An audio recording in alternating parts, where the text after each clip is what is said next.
దీక్షగా 42 రోజులు శివాలయానికి ఎవ్వరికీ చెప్పద్దు. ప్రదోష వేళలో వెళ్ళి శివ ప్రదక్షిణం చేసి మీరు ఏమీ చెప్పకండి. మీరు చెప్పగలిగినంతసేపు శివాలయం అరుగు మీద కూర్చుని శివ శివ శివ శివ శివ శివ ఇదొకటే. ఒక 42 రోజులు ఈ దరిద్రాన్ని మీ కష్టాల్ని అనుభవించి చూడండి అన్నారు. మీరు నమ్ముతారా?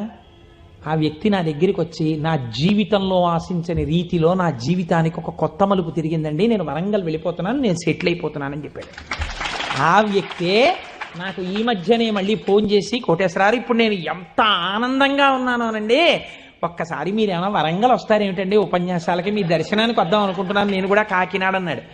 అయ్యా మీరు ఎప్పుడైనా కాకినాడ ఇప్పుడు అక్కర్లేదు, ఎప్పుడో తర్వాత వద్దురు కానీ నేను వరంగల్ ఇప్పుడు మాత్రం రావట్లేదు, నేను వరంగల్ వస్తే చెప్తాను, అప్పుడు మీరు నా దగ్గరికి వద్దురు కానీ తప్పకుండా దర్శనానికి అన్నాడు. కళ్యాణి అందులో అంటారే ఏతి జీవంతిమానందో నరం వర్ష శతాదపి అంటుంది సుందరకాండ. 100 ఏళ్ళు